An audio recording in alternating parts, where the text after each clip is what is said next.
Hello children, it's Mrs. Lee here. It's assembly number 1 and it's week 1 and we've just had half term. Did you have a good time? Did you enjoy the sunshine? What did you get up to? Okay, well come and find me on the playground and tell me what you were up to during half term because I would love to know. Right, should we get on with our routine? I think we should. Okay, so what's the time, Mr. Wolf? Well, it's a bit of a tricky one. I think we can do it. The minute hand, that's the long hand, is just slightly off the 2. And I know that if the minute hand is on the 2, it means it's 10 past. And I know that because I can count in increments of 5. So from the 12 to the 1 is 5 minutes. From the 1 to the 2 is another 5 minutes. And I know that 5 and 5 makes 10. So it's 10 minutes past the hour. Now what hour? Well, then I look to the small hand, the hour hand, and it's just slightly off the 3. So altogether it is 10 minutes past 3. 10 minutes past 3 at night. Oh gosh, you should have been asleep for a very, very long time. 10 minutes past 3 in the afternoon, and you should be on your way home, getting ready either in school or actually left the building. Okay, we've got some other things out on our routine board. We have got a new language of the month. So children, we are going to be learning a new language. It's the language called Shona. Shona. And it's spoken in Africa, but in a particular country called Zimbabwe. And I know that there's a few children in our school, give us a wave, hello, who know the language of Shona because they have heard it at home. Now Shona, children, is a language that is spoken in Zimbabwe. And you might be thinking, well, where is Zimbabwe? Okay, so let's have a little look. Oh my gosh, here is our globe. If we look really carefully here, this is the continent of Africa. Can you see it? It's a very big continent if you think about the size of the UK. So the UK is up here, it's very tiny, and this is the continent of Africa. And we come down here to the country of Zimbabwe, and that is where Shona is spoken, all right, predominantly. But there may be other countries within Africa, and obviously some people in the UK speak Shona, all right? So, hopefully Mrs. Lee is going to say the next word correctly. I'm going to say good morning to you, but I'm going to say it in Shona. And I believe it's Mangawani, Mangawani. Okay, now I might have not said that correctly. So if I haven't said it correctly, come and find me. Now there are lots of ways to greet each other in Shona. And I'm just saying to you the good morning one. Okay, now there might be other ways to say hello. But come and find me on the playground and tell me. Okay, and the third thing that we need to look at is our Makaton sign. And our Makaton sign, children, is one that you might know already. It's to look, to look. So 2 fingers to look, and you're moving from your eye. Don't touch your eye, just by the side of your eye to look. And the reason I've chosen this one is because we're being explorers, aren't we? Today is our Explorer Day, and it's been so lovely to see you all dressed up in your explorer gear. Some of you brought binoculars in, some of you brought hats in. Some of you have come as explorers of the Arctic or maybe of the jungle, and I think we might have had some explorers who went under the sea because there's so many different places that you can go and explore. Now, Mrs. Lee is going to take you over in a moment to our Explorer Centre that we've got, and I'm going to read you a few stories. So I hope that you've got your good listening ears, because explorers need to listen as well as to look. Okay, I'll see you in 3, 2, 1. Hello children, so Mrs. Lee's here in the Explorer section of our hall. Now you probably had a really good look at all the artefacts that we brought in.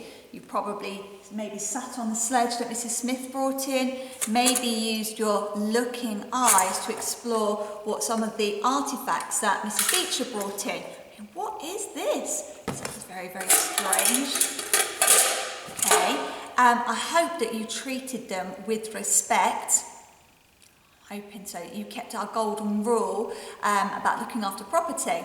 Now, outside my office you might have spied a picture of all of our explorer books. So we've got lots of different explorer books.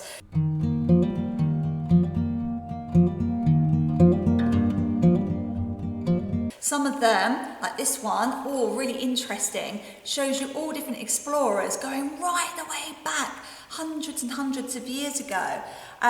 One of my favourite ones that I was looking in here was about a lady. Yes, there was women explorers, children, and this lady is 16 years old, so not very, very old, but she went exploring in an aeroplane. How amazing is that? Very brave. And this book here is about Captain Scott, who we're going to learn more about. Now, he went exploring and he went on a ship. And this book here is a really cool book, and it's quite big, got lots of chapters in it. And I would suggest you get this from the library if you can, and get your grown-up to read it to you at night time. It's called The Explorer, and it's about 4 children who get stranded in the Amazon and how they survive. Really, really cool. And then this book here, I'm going to read you some of the poems in a moment. It's by a lady called Shirley Hughes, who's been one of our authors of the month before. And you might be thinking, why does Mrs. Lee want to read me some poems? Well, these poems are about explorers like you. You can do some of the exploring from these poems. Right, I'll read you that in a moment. But this one's from Mrs. Smith. Mrs. Smith, I found this book. It's called A Galaxy of Her Own, and it's about amazing stories about explorers in space. So going up in an astronaut, put a little peg here. This lady is called Helen Sharman. Now Helen is still alive. She's an older lady, and she is the first lady to go into space, and she comes from the United Kingdom. And what I found really interesting is something she said. I love this. Listen really carefully. It says, aim high. Oh, we do that, don't we? Aim high if you want to be an astronaut. Get a lot of different experiences of all the things that life has to offer. Just enjoy living on planet Earth. She became an astronaut because she heard an advert on the radio, and she worked really, really hard and aimed high, like Aim High Hippo. And she did lots and lots of work, and finally she got to go up in a spacecraft to the Mir space station, and she did lots of experiments, including growing seeds. How exciting is that? Now, this book has got lots and lots of different astronauts in it. They are all women. It's great. Look at this one, this lady. She might not have actually gone into space, but she did so much work that has helped us to understand about space travel. Now, she lived in the 18th century, so that's a long, long, long time ago, about 200 years ago, and she was French, all right? Wow, and she liked doing lots of maths, all right? So, wow, this book really is for Mrs. Smith and anybody else who aspires to be like Mrs. Smith. Right, I'm going to read you now. I'm sitting on my lovely deck chair. It's not my lovely deck chair. I'm sitting on this lovely deck chair here. It's really, really comfortable. But I'm going to come a little bit closer so you can see the pictures. This is a book called Out and About, a first book of poems. All right. It's by the lady who wrote Dogger. So if Dogger's one of your favourite books, you're going to enjoy this book. Okay, so having a little flick through.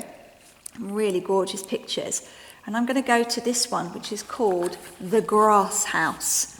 Okay, so I want you to look really carefully. Now, you might be able to find yourself a grass house at home, all right? It's an area where there's lots of, yes, that's right, grass. And the grass is grown very, very tall. Okay, it says the grass house. The grass house is my private place. Nobody can see me in the grass house. Feathery plumes meet over my head. Down here in the green there are seeds, weeds, stalks, pods and tiny little flowers. Only the cats and some busy hurrying ants know where my grass house is. Shh. Oh, and I love that poem. That's somebody, not only little, but you don't have to be little to go exploring. All right, but you can do it. Now, I know there's somebody in year 1 who loves going exploring and quite often comes to me at lunchtime and brings me all sorts of bits and pieces that he's found on his little explorations. Right, have we got another one, another explore? This one's called sand. I like sand, the run between your fingers kind, the build it in castles kind, mountains of sand, meeting the sky, flat sand going on forever. I do like sand. If you like sand, you can go exploring, can't you? Digging holes, making sand castles. If you go to Hunstanton, you might go to the places where the dunes are, all right? And inside the grasses, you might find lots of different things. And if you're lucky, there might be some rock pools nearby. Make sure you're with a grown-up, and again, you can go exploring. All right, so we can explore at the seaside. We can explore in the garden. We've been exploring in school today. We've been using our looking eyes to see, haven't we? I hope you really enjoyed yourselves today, children. Make sure you do say thank you to the grown-ups who worked very, very hard to make this day happen. I will see you in one sleep's time for our next assembly. What do we need to finish off with? That's right, our school prayer. It helps us to remember the golden rules, doesn't it? Ready? Help me to do the things I should, to be to others kind and good. In all my work and all my play, to grow more loving every day. Amen. Right, children, I'm now going to go and see if I can get inside the tent and have a little snooze, and I'm going to take this book with me.